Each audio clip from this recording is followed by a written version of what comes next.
नमस्कार, मैं Rana Yashwant India news पर आपका स्वागत करता हूं और आप देख रहे हैं अर्ध सत्य। पिछले कई दिनों से आप तमाम टीवी चैनलों पर एक संग्राम देख रहे हैं और वह है महाराष्ट्र का महाभारत। यह युद्ध सत्ता का संघर्ष है।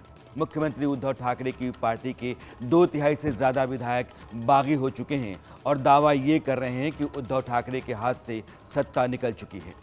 उनकी खुद की संख्या इतनी ज़्यादा है कि उन पर दल बदल कानून लागू नहीं होता और उनको एक बड़े दल का समर्थन भी हासिल है। मेरे आजू बाजू जो नंबर अभी आ रहे हैं आएंगे, वह शिवसेना के 55 विधायकों की आज की स्थिति को बता रहे हैं। उद्धव ठाकरे के पास सिर्फ 17 विधायक हैं और अगर मैं मान लूँ कि शाम में जो डेवलपमेंट हुआ उसके मुताबिक 16 विधायक हैं और बाकी एकनाथ शिंदे के पास हैं 39। वैसे शिंदे का दावा है कि उनके पास शिवसेना के 41 विधायकों का समर्थन है। कुछ ऐसे हैं जो मुंबई में हैं लेकिन उनका साथ गुवाहाटी में बैठे उनके समर्थक गुट के साथ है। आंकड़ों के उलटफेर और फेरबदल पर आप बहुत कुछ देख रहे हैं, लेकिन यह सब क्यों हुआ? अगर यह जान लेंगे तो यह भी समझना आसान होगा कि आने वाले दिनों में क्या होगा। इसलिए आज शिवसेना, एनसीपी और कांग्रेस के गठबंधन से चलने वाली महाराष्ट्र की अघाड़ी यानी कि गठबंधन सरकार के अंदर की कहानी को समझेंगे, उन किरदारों के रवैये और भूमिका को भी जो इस पूरी उठापटक और सियासी संकट में अहम है। इस लिहाज से उद्धव ठाकरे, उनकी पत्नी रश्मि ठाकरे, बेटे और मंत्री आदित्य ठाकरे, शरद पवार, संजय राउत और मिलिंद नावरेकर को महाराष्ट्र की राजनीति और मौजूदा संकट के लिहाज से समझना जरूरी है। सबसे पहले उद्धव ठाकरे महाराष्ट्र के मुख्यमंत्री हैं, मगर सरकार आधे रास्ते ही साथ छोड़ने वाली है। आज से करीब 2.5 साल पहले उद्धव ठाकरे शिवाजी पार्क में मुख्यमंत्री पद की शपथ ले रहे थे और शपथ ली। सरकार कांग्रेस और एनसीपी के साथ मिलकर बनाई थी। चुनाव बीजेपी के साथ लड़े मगर सरकार उनके साथ नहीं बनाई। इसका क्या कारण रहा यह आगे समझेंगे, लेकिन वही फैसला आज फांस बन चुका है। अभी जिस सवाल पर हर आदमी दंग हो जाता है वो ये है कि महाराष्ट्र जैसे बड़े राज्य का मुख्यमंत्री, ठाकरे परिवार की अपनी हनक, शरद पवार जैसा व्यक्ति सरकार का चाणक्य और इतनी बड़ी बगावत की हवा तक नहीं लगी। ये कैसे हो गया? इसका बड़ा कारण खुद उद्धव ठाकरे हैं। उन्होंने अपने आसपास एक ऐसा घेरा बना लिया है जिसके अंदर उनके अपने ही विधायकों का आना मना है।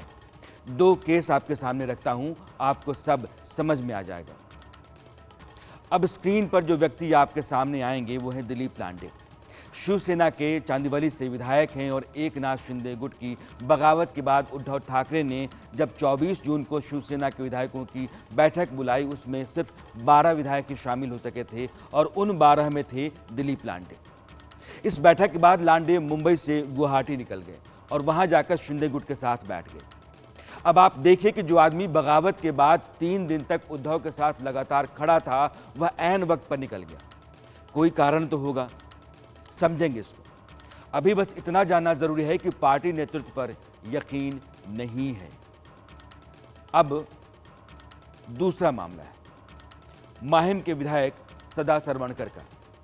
माहिम शिवसेना के लिए बहुत महत्वपूर्ण सीट है और यहां के विधायक की पार्टी नेतृत्व की नजरों में खास जगह होती है।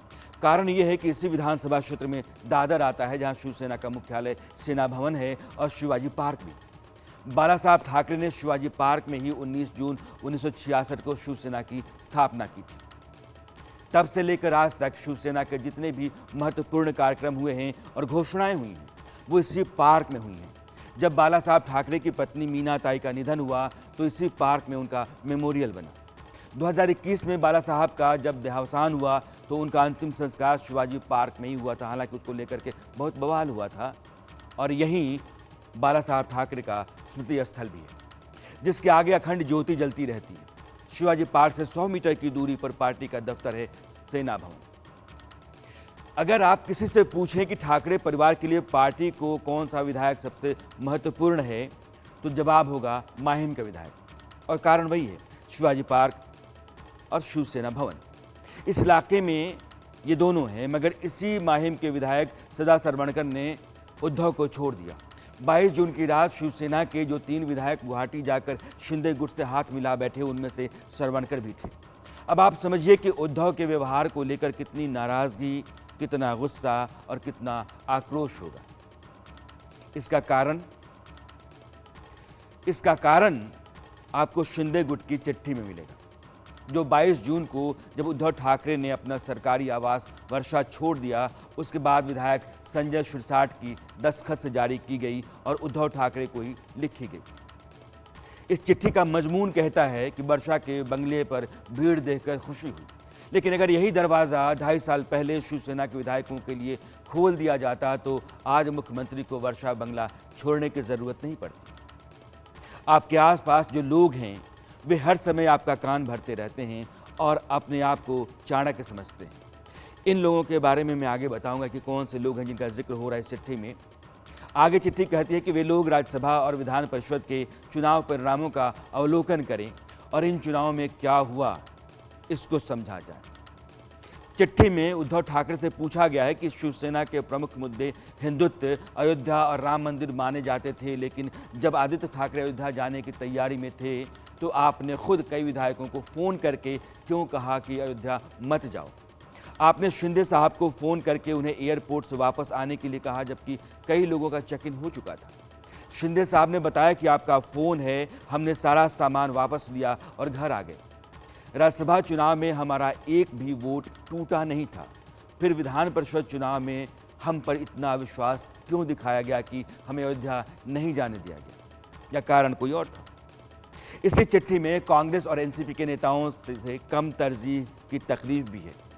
इसमें कहा गया है कि जब हमें वर्षा पर मिलने का समय नहीं दिया जाता था तब कांग्रेस और एनसीपी के लोग आपसे बराबर मिलते थे। निधि यानी कि जो फंड होता है उसको मंजूर कराते थे, उस पत्र को दिखाते थे कि उनकी निधि मंजूर हो गई है। वे भूमि पूजन उद्घाटन करते थे, आपके साथ तस्वीर सोशल मीडिया पर वायरल करते थे। लोग हमसे पूछते थे कि मुख्यमंत्री तो आपका है, आपको निधि क्यों नहीं मिल रही।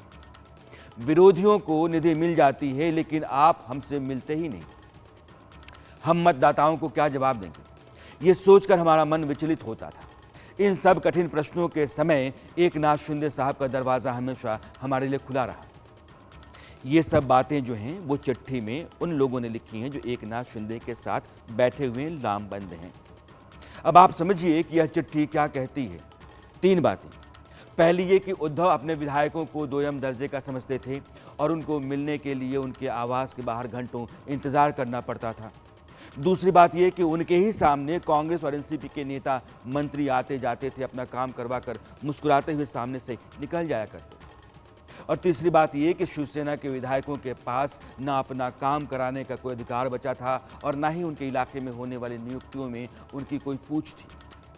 वे विधायक होकर भी विदाउट टिकट मुसाफिर की तरह हो गए थे, वरना दिलीप लांडे और सदा सरवणकर जैसे विधायक बाद में भागकर शिंदे गुट में क्यों शामिल होते।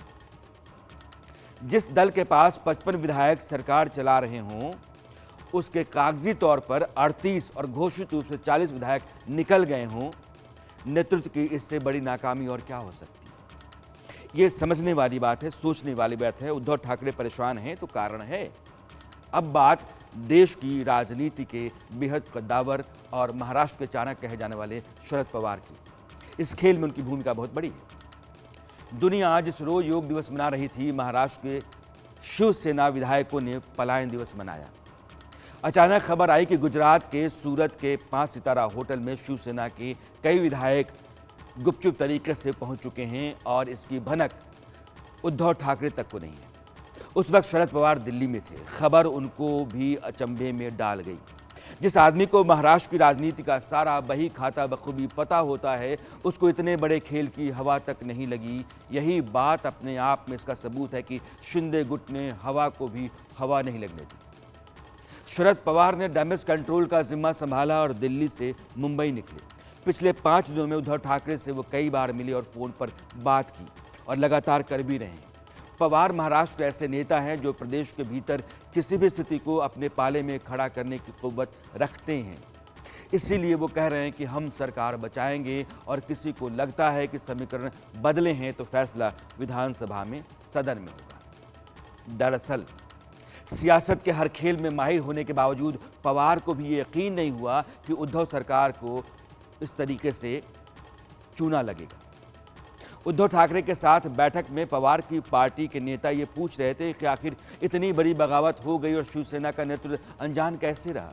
यह अजीब नहीं है कि जो नेता मुख्यमंत्री की बैठक में सीएम हाउस आया हो और बाद में बागी होकर गुवाहाटी चला जाए। सवाल ये भी किया गया कि शिवसेना के कार्यकर्ताओं की तरफ से जमीन पर कोई हलचल नहीं दिख रही है। ये जो विरोध आप देखते हैं, तोड़फोड़ देखते हैं, ये पूरी तरीके से शिवसेना नहीं है। इसकी भी बात मैं करूंगा। इन बातों का उद्धव के पास कोई वाजिब जवाब नहीं था जो एनसीपी के नेता पूछ रहे थे। पवार की परेशानी ये है कि सरकार उन्होंने ही बनवाई थी। आपको याद होगा कि नवंबर 2019 में जब देवेंद्र फडणवीस और अजीत पवार में सुबह सुबह इन दोनों लोगों ने सुलह की और एक मुख्यमंत्री और दूसरा उप मुख्यमंत्री बन गया, तो दोनों ने शपथ ले ली और बीजेपी एनसीपी की सरकार वहां बन गई। उस वक्त पवार अड़ गए। उन्होंने कहा कि अजीत पवार ने शपथ ले ली हो, उन्होंने भले ही कहा हो कि एनसीपी बीजेपी का समर्थन करेगी और दोनों मिलकर सरकार बनाएंगे, लेकिन ऐसा नहीं होगा। देवेंद्र फडणवीस 3 दिन बाद कुर्सी से उतर गए। पवार ने उद्धव ठाकरे को मुख्यमंत्री बनाया और कांग्रेस को भी शिवसेना के साथ जोड़ा। तब जाकर बनी अघाड़ी सरकार, जो अपने 2.5 साल के सफर में है और गिरने को है। इस सरकार में जो मलाईदार मंत्रालय हैं, उनमें ज़्यादातर एनसीपी के नेताओं के पास है और यहाँ तक गृह मंत्रालय भी। सवाल तो पवार साहब से यह भी बनता है कि आपके गृह मंत्री दिलीप वलसे पाटिल को बागियों की प्लानिंग की भनक क्यों नहीं थी, जानकारी क्यों नहीं थी? गृह मंत्रालय के पास तो सारी जानकारी होनी चाहिए। सच तो ये है कि महाराष्ट्र में इस बार अगर सरकार बदलती है तो इसका सबसे बड़ा नुकसान पवार की राजनीति को होगा और यह बात 100 आने सच है। अब इस खेल का अगला किरदार, और वो किरदार हैं रश्मि ठाकरे, उद्धव ठाकरे की पत्नी और आदित्य ठाकरे की मां। रश्मि ठाकरे का रोल बहुत बड़ा है। सरकार का जो संकट में आ जाना रश्मि ठाकरे को परेशान कर गया है और सक्रिय हो गई हैं। उन्होंने गुवाहाटी जाकर बैठे बागी विधायकों की पत्नियों को फ़ोन घुमाना शुरू कर दिया है। उनसे कह रही हैं कि आप अपने पति से बात कीजिए, उनको राज़ी कीजिए और कोशिश कीजिए कि वो आकर के फिर शिवसेना में बैठ जाएं, उद्धव का समर्थन करें। पत्नियां अपने पति को समझा बुझा करके शिवसेना में लाएं, यह जिम्मा उनको दे रही हैं। मुश्किल ये है कि जितने बागी हैं वो कह रहे हैं कि हम शिवसेना से बाहर कहाँ हैं, हम तो शिवसेना में ही हैं। दिक्कत बस ये है कि जिन 2 पार्टियों के साथ मिलकर उद्धव सरकार चला रहे हैं, यानी कि कांग्रेस और एनसीपी, उनके साथ तो नहीं चला जा सकता। वैसे पार्टी को लेकर के अभी रणनीति क्या चल रही है, मामला कहाँ तक पहुँचा हुआ है, आगे इस पर भी आएंगे, मगर रास्ता उनको बदलना पड़ रहा है ना कि शिंदे गुट को। इस रवैये को देखते हुए रश्मि ठाकरे अपने मोर्चे पर कामयाब होंगी, ये मुश्किल लग रहा है। रवैया किसका है? शिंदे गुट का। लेकिन जानते हैं ये अघाड़ी सरकार जो बनी और उद्धव ठाकरे मुख्यमंत्री बने, ये प्लान रश्मि ठाकरे का ही था, या यूं कही कि उनका ख्वाहिश, अरमान। 2019 के विधानसभा चुनाव में बीजेपी और शिवसेना साथ लड़े, सामने एनसीपी और कांग्रेस थे। चुनाव में बीजेपी को 106 सीटें मिली और शिवसेना को 55। इससे पहले मुख्यमंत्री बीजेपी का ही था। सरकार बीजेपी शिवसेना के साझा चल रही थी और चुनाव नतीजों के बाद भी यही माना जा रहा था कि उद्धव ठाकरे 2.5 साल के फॉर्मूले पर अड़ गए। माना जा रहा था कि बीजेपी और शिवसेना की सरकार होगी, मुख्यमंत्री बीजेपी का होगा, लेकिन 2.5 साल के फॉर्मूले पर उद्धव ठाकरे अड़ गए और इस पर बीजेपी राजी नहीं हुई। उन्होंने कहा कि आप लिख करके दे दें। बीजेपी ने कहा कि ऐसा कुछ नहीं हो सकता है, बीजेपी ने मना कर दिया। इसके बाद शिवसेना ने बीजेपी को ना कर दी, कांग्रेस एनसीपी के साथ सरकार बनाई। पर्दे के पीछे का खेल ये था कि रश्मि ठाकरे चाहती थी कि उनके पति मुख्यमंत्री बने। अगर ऐसा होगा तो फिर उनके बेटे आदित्य ठाकरे की राजनीति भी आगे खुलेगी, उनकी संभावनाएं भी बढ़ेंगी। यानी कि चुनाव से दूर रहने वाले ठाकरे खानदान को चुनाव में उतरने के लिए वो कह रही थी। बाला साहब ठाकरे पार्टी की कमान अपने पास रखते थे, लेकिन वो चुनाव में नहीं उतरते थे। वो पार्टी के सर्वे सर्वा थे, वो सुपर सीएम हुआ करते थे और पार्टी के सुप्रीमो थे। जब देखा गया कि ठाकरे खानदान में अब उद्धव ठाकरे को उतारने की तैयारी कर रहे रश्मि ठाकरे, तो पवार इसका इंतजार ही कर रहे थे। उन्होंने कांग्रेस को मनाकर सरकार की नंबर की जरूरत पूरी कर दी। आज रश्मि ठाकरे को अपने अरमानों पर पानी फिरता दिख रहा है, इसलिए अब वो फोन कर बागियों की बीवियों से मनुहार करने में लगी हुई है। यह एक चेहरा है इस पूरे खेल में, जिन चेहरों से मैं आपको ले चल रहा हूं। अब अगला किरदार आदित्य ठाकरे, उद्धव ठाकरे और रश्मि ठाकरे के बेटे महाराष्ट्र की सरकार में मंत्री। बागियों को देशद्रोही बता रहे हैं और उनके बारे में जितना कुछ बोल सकते हैं आग सा वो बोल रहे हैं, मगर असलियत ये है कि शिवसेना ने सिर्फ ठाकरे खानदान के चश्मे चिराग होने के कारण आदित्य ठाकरे की हैसियत को बढ़ाई या उनकी ठाकरे की हैसियत बढ़ी। बागी जो गुट हैं गुवाहाटी में बैठे हुए, उनको एक बात खटकती रही।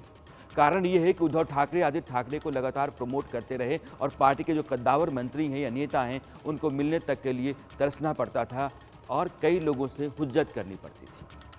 अभी हाल ही में जब आदित्य अयोध्या जा रहे थे तो एकनाथ शिंदे और उनके कई साथी विधायक भी अयोध्या जा रहे थे, लेकिन उन सभी को उद्धव ने फ़ोन करके रोक दिया, जिसका जिक्र मैंने ऊपर बागियों की चिट्ठी में किया है। कारण बस यही था कि आदित्य प्रमोट हों, मीडिया की सुर्खियों में रहें और जब भी हिंदुत्व की बात आए तो ऐसी तस्वीरों से उनको जोड़ा जाए। आदित्य शिवसेना की यूथ विंग के संपर्क में आ गए और ठेठ ठाकरे खानदान वाले रवैये पर वो उतर आए। वो कह रहे हैं कि बागियों को याद रखना चाहिए कि वो पहले हवाई अड्डा ही उतरेंगे, विधानसभा का रास्ता बांद्रा, वर्ली, परेल और भाईखला से होकर जाता है। मतलब ये कि तुम्हारे रास्ते में ही तुम्हारा हिसाब कर देंगे। यही डर था कि सारे विधायक महाराष्ट्र के किसी कोने में नहीं बल्कि पहले सूरत और फिर गुवाहाटी भागे। जानते हैं सूरत से क्यों गुवाहाटी? मुंबई में गुजरातियों की बड़ी जमात रहती है और जब से मोदी प्रधानमंत्री बने हैं तब से वो पूरी तरह से बीजेपी समर्थक हो गई। वो पूरी जमात है गुजरातियों की महाराष्ट्र में, मुंबई में। गुजरात के सूरत में रहते हुए अगर बागी विधायक उद्धव सरकार गिराते तो शिवसैनिकों का कहर मुंबई में गुजरातियों पर टूटता। इस बात की आशंका थी, इसलिए बागी गुवाहाटी चले गए। ये जो पूरी कहानी है, अब उद्धव ठाकरे के आंख नाक कान माने जाने वाले राज्यसभा सांसद संजय राउत पर आकर ठहरती है। आम आदमी को जब कुछ नहीं सूझता है तो उसके हाथ से जो कोई कीमती चीज़ निकलने लगती है तो जैसे वो बिलबिला बौखला जाता है, वो हाल संजय राउत का हो गया है। न पार्टी संभालने की हैसियत है और न खुद जुबान संभल रही है। अब संजय राउत का ये ट्वीट देखिए। इस ट्वीट में वो लिखते हैं कि कब तक छिपोगे गुवाहाटी में, आना तो पड़ेगा चौपाटी में। आदित्य ठाकरे एयरपोर्ट से विधानसभा के रास्ते में देख लेने की धमकी देते हैं और संजय राउत चौपाटी में चमकाने की चेतावनी तो वो ये भी दे रहे हैं कि वहां से जो लोग आएंगे वो जिंदा लाश आएंगे और उनका पोस्टमार्टम विधानसभा में होगा। संजय राउत कह रहे हैं कि विधानसभा के फ्लोर पर आइए, देखते हैं किसमें कितना दम है। हवा में बात करने से कोई फायदा नहीं। मुंबई में तो आना पड़ेगा ना, वहां बैठकर क्या हमको सलाह और मार्गदर्शन कर रहे। शिवसैनिक जमीन पर है, हजारों लाखों शिवसैनिक, हमारे एक इशारा का इंतजार है बस। लेकिन हमने अभी भी संयम रखा है। तो ये कोई शक्ति प्रदर्शन करता है, कोई और क्या करता है, कोई उसका अपन ध्यान। हे जे 40 लोक तिकडे आहेत ना, ही जिवंत प्रेत आहेत, लक्षात घ्या। हे मुर्दे आहेत, त्यांच्या बॉड्या इकडे येणार आहेत, त्यांचा आत्मा मेलेला असेल, लटपट आहेत तिकडे। हे 40 लोक जेव्हा उतरतील तेव्हा ते जिवंत नसतील मनाने। त्यांना माहिती आहे इथे की जी आग पेटलेली आहे, या आगीमध्ये काय होऊ शकतं, येऊन दाखवावं ते, आणि प्रकाश सुरवणे ते येऊनच दाखवावं, माझं चॅलेंज आहे। संजय राउत को लेकर एकनाथ शिंदे गुट को ज्यादा संतोष और गुस्सा है।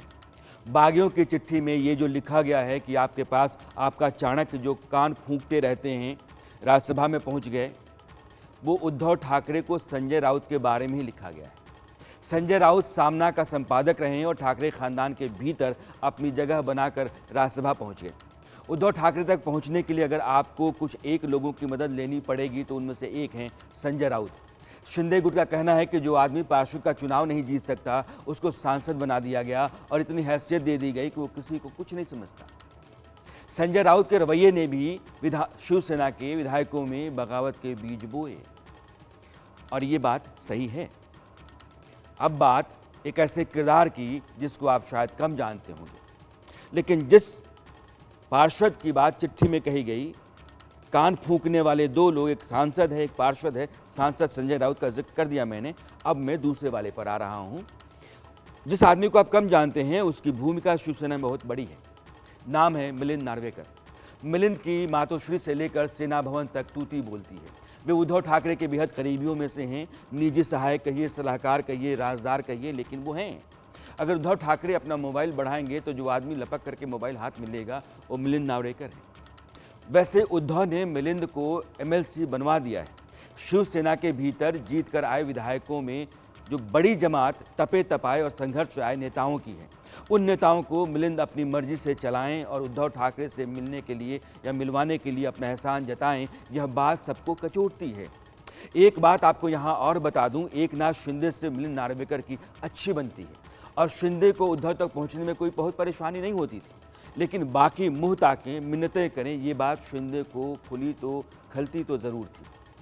और इस तरीके से एक समीकरण बनना शुरू हुआ। हम आपको अब उस खिलाड़ी पर लेकर के आए हैं जो गेम चेंजर है, जो मास्टर खिलाड़ी है, यानी कि एकनाथ शिंदे। आप यूँ समझिए कि जो आदमी कभी ऑटो चलाता था, उसकी महाराष्ट्र की राजनीति में इतनी आज की तारीख में चलती है कि लगभग 50 विधायक उसके साथ खड़े हैं और सरकार हिल चुकी है। शिंदे के बारे में लोग कहते हैं कि ठेठ ज़मीनी और सामाजिक इंसान है। अगर खाना खाते रहेंगे और कोई मिलने आ जाएगा तो वो उसी समय अपने पास उसको बुला लेंगे। हाँ बोलो, क्या काम है बताओ। वैसे तो गृह जिला सतारा है उनका, लेकिन विधायक ठाणे से हैं। 1997 में ठाणे नगर निगम में पार्षद का चुनाव एकनाथ शिंदे लड़े और जीते भी, पहला ही चुनाव। साल 2000 में इसी जून के महीने में सतारा में एक नाव हादसे में शिंदे का बेटा और बेटी उनकी आंखों के सामने डूब गए। शिंदे ने राजनीति से संन्यास लेने का मन बना लिया, कहा कि अब नहीं करेंगे, लेकिन उनके गुरु और शिवसेना के कद्दावर नेता आनंद दीघे ने उनकी वापसी करवाई। आनंद दीघे 2001 में उनका स्वर्गवास हो गया। उनकी विरासत एकनाथ शिंदे ने संभाली। शिंदे का कद इतना बड़ा हो गया कि उद्धव ठाकरे ने उन पर लगाम कसनी शुरू कर दी। उनके मंत्रालय की फाइलों और फैसलों को रोका जाने लगा। अहम बैठकों में उनको बुलाने से परहेज किया जाने लगा। एक तरह से एकनाथ शिंदे ये समझने लगे कि पार्टी हाईकमान के आगे उनका नंबर गिर रहा है या कोई गिरा रहा है। उद्धव ठाकरे के व्यवहार बर्ताव से एक बड़ा धड़ा नाराज तो था ही, और शिंदे में उनको अपना नेता दिख रहा था, लिहाजा दाल पकनी शुरू हो गई। और यह जो दाल पकने लगी वो इस मोड़ पर आ गई है कि अब बात एक किरदार जो और है उसकी करते हैं। ये खिचड़ी जो पकी है और सरकार फंसी है, उसमें एक बड़ा किरदार है देवेंद्र फडणवीस।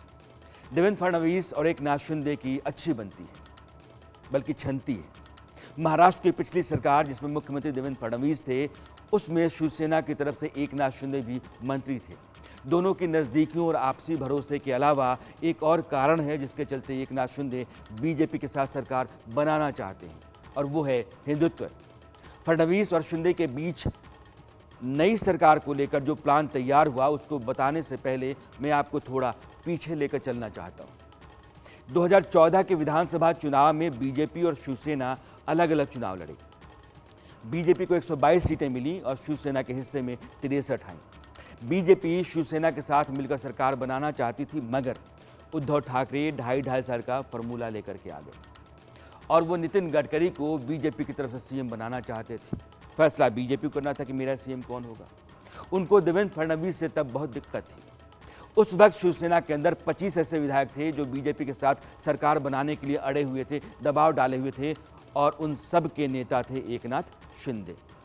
यानी कि शिवसेना के भीतर एकनाथ शिंदे का गुट आज ही मजबूत नहीं है, 5 साल पहले भी मजबूत था और बीजेपी की तरफ था। 2014 में जब एनसीपी ने बाहर से समर्थन देने का ऐलान कर दिया और शिवसेना के भीतर विधायकों का दबाव उद्धव पर पड़ने लगा, तब वो झुके और बीजेपी के साथ सरकार उन्होंने बनाई। मुख्यमंत्री बने देवेंद्र फडणवीस। इसी दोस्ती के चलते फडणवीस को शिवसेना के भीतर के हालात का पता चला। विधायकों से सीधे मुंह बात नहीं होती है, कांग्रेस एनसीपी वाले चढ़े रहते हैं, शरद पवार की पूरी चलती है, शिंदे को नापने नाथने की तैयारी चल रही है, बहुत बेचैनी और घुटन है। ये सारी बातें हर पत्रकार के पास जो सूत्र होते हैं और भरोसेमंद वाले, उनके हवाले से मैं आपको बता रहा हूँ। फडणवीस को लग गया कि फल पक गया है, बस पत्थर चलाने भर की देरी है। मेरा अपना अनुमान है कि बीजेपी के शीर्ष नेतृत्व को ये सारी बातें बताई गई होंगी, बहुत कुछ पूछा परखा गया होगा और इस बात की पूरी गारंटी ली गई होगी कि अगर ये ऑपरेशन हुआ या है तो किसी भी कीमत पर फेल नहीं होना चाहिए। अब स्थिति आपके सामने और लगभग साफ हो गई होगी। मुझे लगता है कि फिर भी आपको बताऊं, एक उद्धव ठाकरे हैं जिनके पास 16 विधायक हैं, क्योंकि एक विधायक आज गुवाहाटी चला गया। साथ में 53 विधायकों वाली एनसीपी है और 44 विधायकों वाली कांग्रेस, कुल मिलाकर के 113 एक तरफ जो उद्धव ठाकरे के समर्थन में है, और 106 विधायकों वाली बीजेपी के साथ शिवसेना के शिंदे गुट के 39 विधायक हैं। निर्दलीय और पहले से साथ दे रहे 20, यानी कुल मिलाकर के इस तरफ जो उद्धव के विरोध में हैं और बीजेपी के साथ हैं 165 विधायकों की जमात बनती है। ऐसी स्थिति में आपको लगता है कि बीजेपी सरकार को जाने देगी? सवाल ही नहीं उठता है, वो भी तब जब बागी गुट हर लड़ाई लड़ने को तैयार है, केक काटकर जन्मदिन मना रहा है, उद्धव को चैलेंज कर रहा है, पवार को पानी पिलाने का मंसूबा बांधे हुए है। आंकड़े स्क्रीन पर आप देख रहे हैं और यह मंसूबा जो है वो बुलंद है। बीजेपी की इस मुकाम पर मुंहमांगी मुराद है। महाराष्ट्र में बीजेपी को सरकार चाहिए, इसलिए कि 2024 के चुनाव के लिए 2 साल भी नहीं बचे हैं और वहां बीजेपी अकेले चुनाव मैदान में उतरती है तो उसको सीटों का नुकसान उठाना पड़ेगा। महाविकास अघाड़ी के दल जो तीनों हैं उनको मिल करके बीजेपी अगर उनके सामने रहती है तो उसको बहुत फ़ायदा नहीं होगा। लोकसभा चुनाव के लिए बीजेपी जितनी सीटों वाले राज्य में इतनी सीटें हैं 48, उसमें इस बने बनाए मौके को गंवा तो नहीं सकती। इसलिए यकीन मानिए कि उद्धव ठाकरे सरकार का जाना तय है और शिंदे गुट के समर्थन से बीजेपी की सरकार का बनना भी उतना ही तय है। यह बात आप यकीन से मानकर चल सकते हैं जो अभी स्थितियां हैं। अब मेरे साथ अश्विनी दुबे जी हैं। चूँकि सवाल बहुत आए हुए हैं और जिस पड़ाव पर यह मामला है उसमें कुछ बुनियादी सवाल हैं। मैं आपको ये बता दूं कि जो शिंदे गुट है वो सुप्रीम कोर्ट अर्जी लेकर के पहुंचा हुआ है। वो अर्जियों में अपने अपने मसले हैं। अश्विनी जी, जो अभी सवाल है जिसका जिक्र शायद बाद में भी आएगा, जो शिंदे गुट है उसकी आज की तारीख में जो हैसियत है, विधानसभा नहीं चल रही है, विधानसभा के बाहर पार्टी का एक बड़ा धड़ा पार्टी से निकल करके उसके खिलाफ चला गया है और वो किसी दूसरे दल को समर्थन देकर के सरकार बनवाना चाहता है। ऐसे में शिवसेना के उस शिंदे गुट की हैसियत क्या है?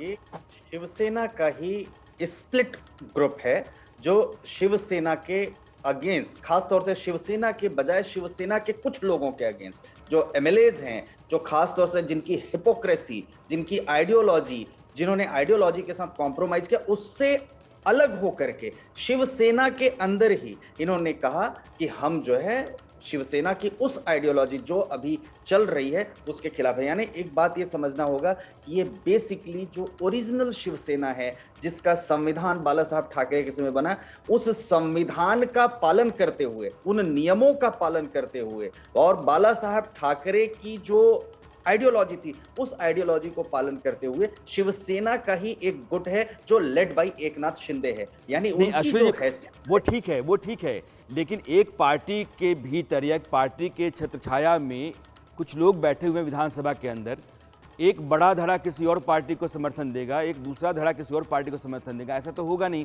तो विधानसभा में पहुंचने से पहले इस गुट को अपनी कोई हैसियत तो हासिल करनी पड़ेगी। या तो शिवसेना ले लें अपने पास, उद्धव ठाकरे कोई नई सरकार, नई पार्टी बना लें। यह तो हुआ है, अखिलेश यादव ने पार्टी ले ली, इंदिरा गांधी ने कोशिश की, उनको पार्टी नहीं मिली। तो जो निशान इंदिरा गांधी को नहीं मिला उस निशान को इंदिरा गांधी ने छोड़ा, एक नए निशान के साथ वो अपनी पार्टी लेकर के आगे बढ़ी। जो पुराना कांग्रेस था, पुरानी कांग्रेस के पास वो निशान रहा, पार्टी का संविधान रहा, पार्टी रही।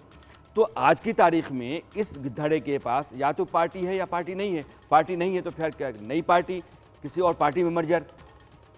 देखिए अभी यही सबसे बड़ा विषय है कि अगर मान लीजिए कि या तो जो एमएलएज की संख्या देखें तो एमएलएज की संख्या सबसे ज्यादा इनके एकनाथ शिंदे के पास है, लेकिन अगर एकनाथ शिंदे पार्टी पर क्लेम करते हैं सदन के अंदर तो उनके पास संख्या है, लेकिन बाहर होने के लिए तालुका स्तर पर, शाखा स्तर पर जो ऑफिस बियरर हैं उन सब के साथ, और ये डिसाइड सदन के अंदर नहीं होगा, इलेक्शन कमीशन के पास होगा। लेकिन मैं फिर एक लीगल पोजीशन आपको क्लियर कर देता हूं कि स्प्लिट होने का मतलब नहीं है कि ये शिवसेना के सदस्य नहीं रहेंगे। ये शिवसेना के सदस्य 4 कंडीशंस में नहीं रहेंगे शिवसेना पार्टी के, जब या तो व्हिप कोई जारी करे, जो भी वहां पर व्हिप नेता हो या पॉलिटिकल पार्टी उसका वायलेशन करें, या रिजाइन करें, या मर्जर करें, या जो है ये कोई और पॉलिटिकल पार्टी फॉर्म करें। ये तो इन्होंने कुछ किया नहीं। ये शिवसेना के आइडियोलॉजी के खिलाफ नहीं, तो ये शिवसेना का ही वो गुट है जो शिवसेना की आइडियोलॉजी, जो बेसिक आइडियोलॉजी उसके खिलाफ, यानी ये दूसरा गुट है और इनको मतदान करने का पूरा अधिकार है। तो ऐसा नहीं है कि पॉलिटिकल पार्टी ये नहीं बनाएंगे तो ये विधानसभा में नहीं जा सकते।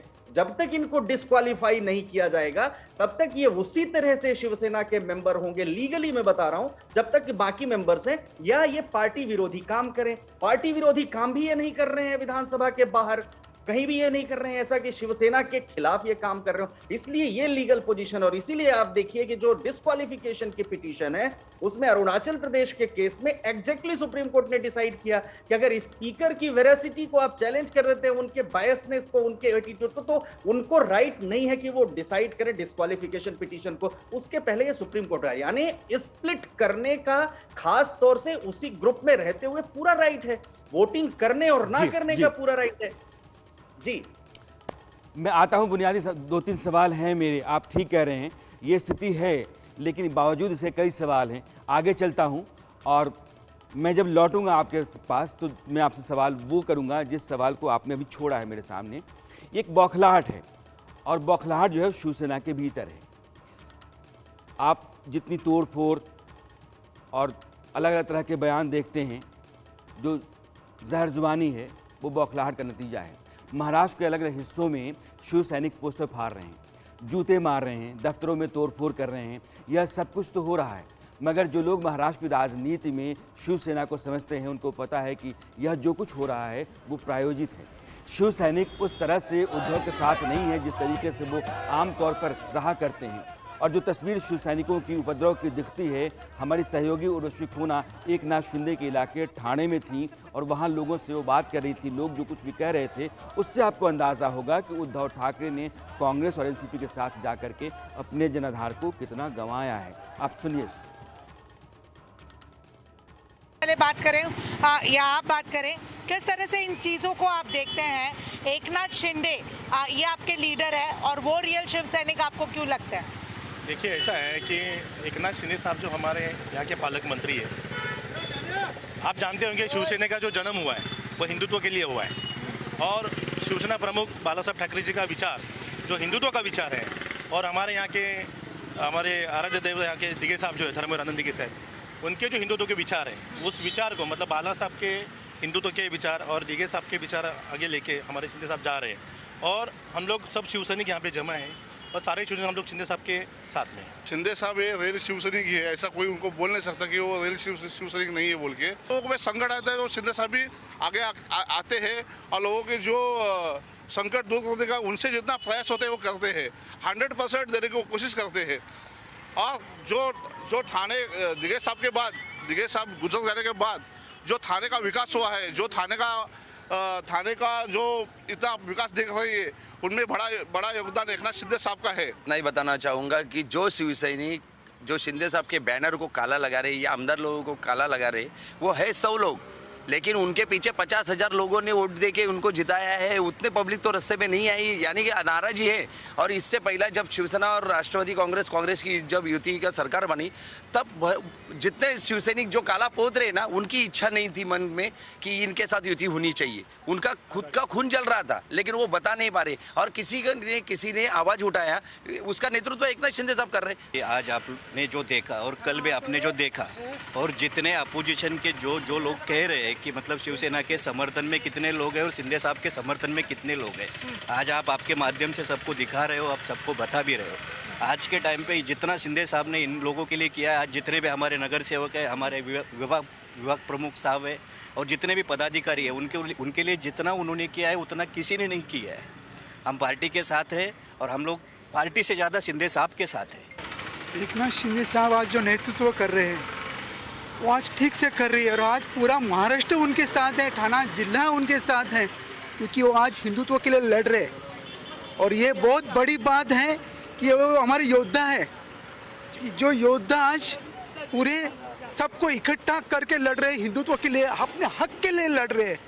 एकनाथ शिंदे साहब हमारे दैवत हैं और हम उनके लिए जान भी दे सकते हैं।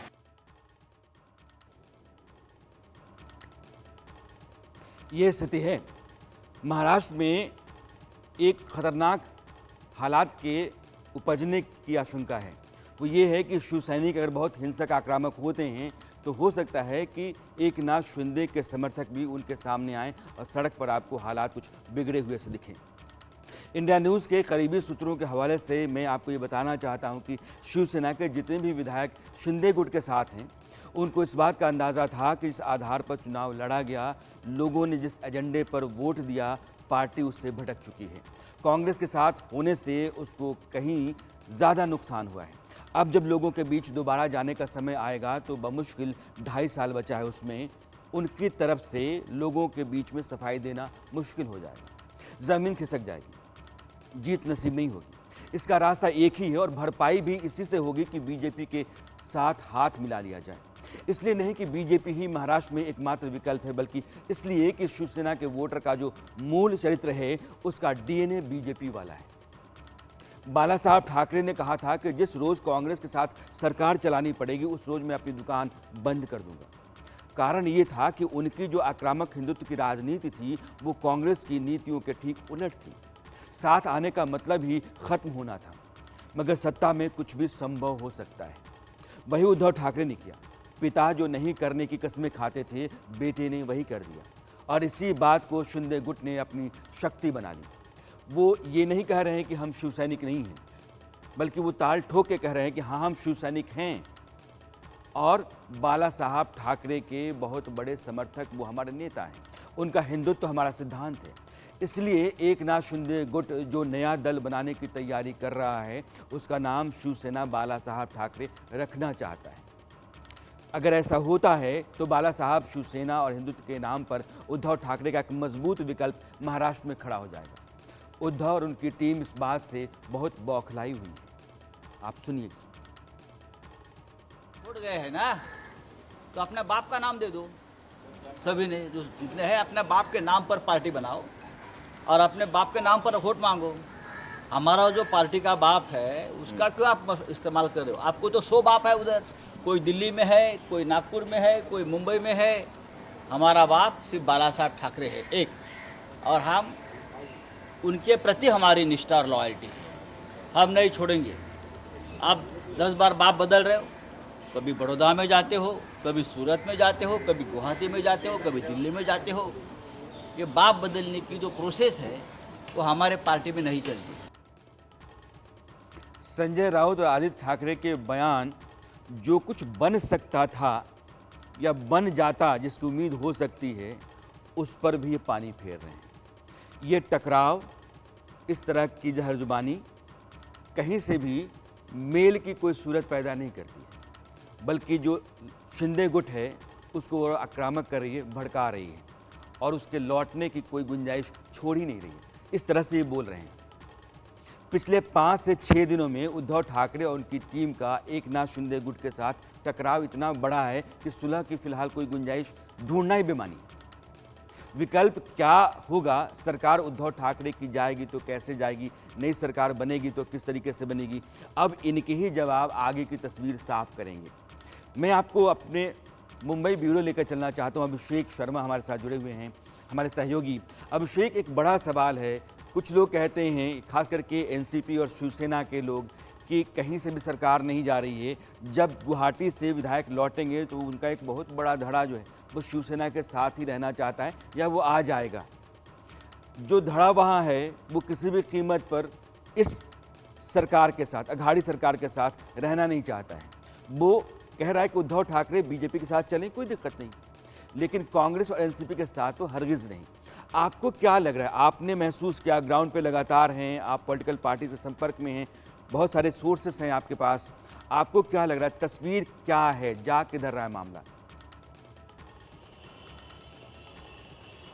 बिल्कुल सही कहा आपने। देखिए ये तो मामला साफ हो चुका है कि जिस तरीके से शिवसेना जो अब हम एक भाषा यूज करें, गिदड़ भपकी दे रही है अपने विधायकों को, शायद उनके लिए रास नहीं आ रहा है। कारण साफ है कि देखिए जिस तरीके संजय राउत का जो भड़ास निकाल रहे हैं, जो शब्दों का प्रयोग कर रहे हैं, वह उन्हीं लोगों को भड़का रहे हैं जो उनके साथ रहा करते थे। जो सही कहा आपने अपनी रिपोर्ट में, जिस तरीके से कहीं कहीं कुछ गुंजाइश थी मेल मिलाप की, वह पूरी तरीके से संजय राउत उस तरीके से आग में घी डालने वाला काम कर रहे हैं। तो यह साफ हो चुका है। देखिए अगर अंदर खाने की बात करें, शिवसेना भी पूरी तरीके से मान चुकी है कि अब सब कुछ हाथ से निकल चुका है। सिर्फ दिखाने का प्रयास किया जा रहा है कि महाराष्ट्र में शिवसेना का कुछ अस्तित्व है। तमाम देख रहे हैं, इसलिए मुंबई और मुंबई के आसपास इलाकों में तमाम जगहों पर कुछ हंगामा हो रहा है, कुछ तोड़फोड़ कर रहे हैं। लेकिन हाँ, सबसे महत्वपूर्ण बात मैंने जो महसूस कर रहा हूं कि जो शिवसेना की ताकत थी, अगर कहीं पर भी शिवसेना के खिलाफ कोई बात होती थी या उनका बागी होता था, इतनी संख्या में शिवसेना के लोग आते थे कि यकीन मानिए कि लोग बहुत ज्यादा कानून व्यवस्था खराब हो जाती थी। लेकिन आज स्थिति नहीं है। आज स्थिति यह है कि उद्धव ठाकरे की शिवसेना कमजोर पड़ चुकी है, उनके लोगों द्वारा कमजोर पड़ी है। और शिवसेना भले ही तमाम अलग अलग बातें कर रही है, वो मान रही है कि अंदर से वह कमजोर हो चुकी है। और कहीं कहीं देखिए, एक सूत्र के माध्यम से अगर बताऊं, जो शिवसेना के बड़े नेताओं से बातचीत हुई है, उनका साफ कहना है कि अब सब कुछ सच में खत्म होता जा रहा है। सिर्फ हम इसलिए कर रहे हैं क्योंकि महाराष्ट्र में कम से कम शिवसेना कुछ बची रहे। जो महानगर पालिका चुनाव होने वाला है, तमाम कुछ में कुछ रहे, लेकिन अब कुछ गुंजाइश लगती नहीं है। यह साफ हो चुका है कि आने वाले कुछ ही दिनों में महाराष्ट्र में बीजेपी की सरकार बननी तय है और उसके लिए एकनाथ जो शिंदे गुट समर्थन करेगा। और लग रहा है साफ साफ, देखिए जो आगे जानकारी मिल रही है कि इसमें किसी भी सूरत में शिवसेना पार्टी को ही हाईजैक कर लेंगे शिंदे गुट, क्योंकि उनके पास पूरा बहुमत है। और साथ ही साथ अगर शिवसेना संविधान की बात करें तो वह भी जानते हैं, समझते हैं। और वह 16 साल के जब उम्र में थे एकनाथ शिंदे, तब से शिवसेना के साथ जुड़े हुए हैं। तो तमाम ऐसी खामियां शिवसेना के अंदर हैं, जो साथ आज उद्धव ठाकरे खुद के सामने आ रहे हैं, ठाकरे सामने आकर बात कर रहे हैं। साथ पहले आते तो नहीं होता। उधर गुवाहाटी के में अभिषेक, आपकी जो बात है लगभग सही है, आपका अंदाज़ा सही है। और मुझे लगता है कि जो स्थितियां हैं उनको कोई भी आदमी अगर पढ़ेगा तो उसको भी इसी निर्णय पर आना होगा।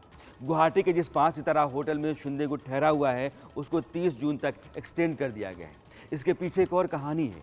एक तो 30 जून तक जो संवैधानिक स्थिति है एकनाथ गुट को लेकर के वो साफ हो जाएगी। और दूसरी, मुंबई के पुलिस कमिश्नर संजय पांडे हैं। संजय पांडे को महाविकास अघाड़ी में कमिश्नर बनाया गया, और वो भी हेमंत नागराकर के ट्रांसफर के बाद। जो बताया जाता है कि अघाड़ी सरकार हेमंत नागराले के जरिए कुछ लोगों के खिलाफ कार्रवाई करना चाहती थी, खासकर बीजेपी के लोगों के खिलाफ, जिसे नागराले ने मना कर दिया। नतीजा ये हुआ कि उनका तबादला हुआ और संजय पांडे कमिश्नर बने। डर इस बात का है कि संजय पांडे के रहते अगर शिंदे गुट मुंबई पहुंचता है तो पुलिस उद्धव सरकार की तरफ से एक हथियार के तौर पर काम कर सकती है, विधायकों को उद्धव का समर्थन करने के लिए तोड़ सकती है, ताकत का इस्तेमाल कर सकती है। ये स्थिति हो सकती है। ऐसे में आज की तारीख में देखने समझने की ज़रूरत है। और जो मैंने ऊपर कहा कि इसके ज़रिए ही आगे की तस्वीर समझी जा सकती है, सवाल ये है कि शिंदे गुट आज की तारीख में हैसियत क्या रखता है। वो विधानसभा में जाएगा तो स्थिति क्या होगी, उसके पहले उसको क्या क्या करना होगा। स्पीकर नहीं है तो विधानसभा में डिप्टी स्पीकर जो हैं, स्पीकर का चुनाव होगा।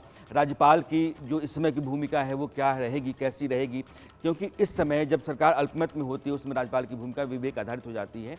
और यह बहुत कुछ निर्भर करता है कि वो क्या फैसला करते हैं। संविधान और कानून के जो जानकार हैं उनकी राय में शिंदे गुट को किसी न किसी दल में मर्ज होना पड़ेगा। पिटिशंस लगाई गई है माननीय डिप्टी स्पीकर के सामने, वो ये ग्राउंड पे लगाई गई है कि इन्होंने पैरा 21A के अंतर्गत पार्टी छोड़ दी है। और ये जो छोड़ने की प्रक्रिया है, इसके कोई रेजिग्नेशन की ज़रूरत नहीं है। माननीय सुप्रीम कोर्ट की जजमेंट के अनुसार रवि नायक और जो लेटेस्ट सुप्रीम कोर्ट जजमेंट है कर्नाटका मैटर में, तो उन्होंने ये बोला हुआ है कि अगर सांसद या विधायक का एक्शन से ये साबित होता है कि इन्होंने पार्टी के खिलाफ एक्शन लिए हुए हैं, कार्य किए हुए हैं, तो वो पैरा 21A लगता है। तो हम लोगों ने 16 पिटिशंस फाइल की हुई हैं, उसमें स्पीकर साहब ने नोटिस इशू किए हैं, वो कल हियरिंग के लिए लगेगा। डिस्क्वालिफिकेशन इसमें नहीं हो सकता है क्योंकि हम लोगों के पास 2/3 मेजॉरिटी है। ये सरासर मेरे एक्सपीरियंस और नॉलेज के हिसाब से पूरा गलत है, क्योंकि 2003 में ये जो स्प्लिट का इशू था, स्प्लिट का प्रावधान था, वो डिलीट किया गया है। अभी डिस्क्वालिफिकेशन से बचने के लिए एक ही रास्ता है, वो है मर्जर। जिन विधायकों को अयोग्यता का नोटिस दिया गया है वो सुप्रीम कोर्ट पहुंच गए हैं। चैलेंज किया उन लोगों ने। खेल खुला हुआ है, खिलाड़ी मैदान में है और नतीजा अभी साफ नहीं है, इसलिए सस्पेंस है, रोमांच है, एक्शन है और इमोशन भी। आदित्य ठाकरे के करीबी माने जाने वाले विधायक उदय सामंत भी आज गुवाहाटी चले गए, मगर कहा यह जा रहा है कि शिवसेना ने अपने कुछ लोगों को खुफिया के तौर पर उधर भेजा है, जो बाद में गुवाहाटी पहुंचे हैं। अंदाजे का खेल खूब चल रहा है। अटकलों का बाजार गर्म है। जिसके पास कुर्सी है उसको नहीं पता है कि कल रहेगी या जाएगी। जो सरकार बनाने की तैयारी में है वो भी इतने भरोसे के साथ नहीं है जितना कि वो दावा कर रहा है। शिवसेना की तरफ से बार बार कहा जाता है कि पार्टी से कई लोग निकले लेकिन वे कामयाब नहीं हुए। मिसाल के तौर पर सबसे पहले छगन भुजबल ने बगावत की थी 1991 में और उनके साथ शिवसेना के 54 में से 18 विधायक जाकर कांग्रेस में शामिल हो गए थे। दूसरी टूट 2005 में हुई जब नारायण राणे निकले। कारण ये था कि बाल ठाकरे ने 2002 में उद्धव ठाकरे को पार्टी में एंट्री दी और विधानसभा चुनाव का प्रभारी बाद में बना दिया। नारायण राणे को यह बर्दाश्त नहीं हुआ और उन्होंने शिवसेना छोड़ दी। उद्धव की बढ़ती अहमियत के चलते ही कभी बाला साहब ठाकरे का उत्तराधिकारी माने जाने वाले राज ठाकरे ने 2006 में मार्च में नवनिर्माण सेना बना ली, शिवसेना छोड़ी और अब एकनाथ शिंदे। मगर लोगों को यह नहीं बताया जा रहा है कि बाकी सारी टूट बाल ठाकरे के जीवन में हुई। वे पार्टी का सुप्रीमो थे, चुनाव में नहीं उतरते थे, सीएम नहीं थे, उनकी अपनी हैसियत और प्रभाव था। आज उद्धव एक तो बाल ठाकरे जैसा कद नहीं रखते हैं और दूसरे वो मुख्यमंत्री हैं। उद्धव का आसरा एक ही है, शरद पवार। लेकिन शिंदे गुट जिस तरह से बनाया हुआ है और जितने भी वो जले हुए हैं, जो धौंस धमकी का खेल चल रहा है, उसको देखते हुए राजनीति के किसी भी समझदार आदमी को यह दिख रहा होगा कि बीजेपी के साथ शिंदे गुट सरकार बनाने जा रहा है। तमाशे हो सकते हैं, कानूनी दाव पेच खेले जा सकते हैं, तनातनी और जहर जुबानी हो सकती है, लेकिन बीजेपी जैसी सक्षम और सबल पार्टी जिसके पास केंद्र में सत्ता है, 2024 लोकसभा चुनाव पर उसकी नज़र है और सरकार बनाने का इतना सुनहरा मौका है, तो क्या वो यहाँ आकर के बाजी हार जाएगी? सवाल ही नहीं उठता है। इशारों को समझना ज़रूरी है। अरसत में आज इतना ही। अगले हफ्ते मेरी मुलाकात आपसे फिर होगी। सवाल कोई दूसरा होगा, मुद्दा कोई नया होगा। तब तक के लिए नमस्कार।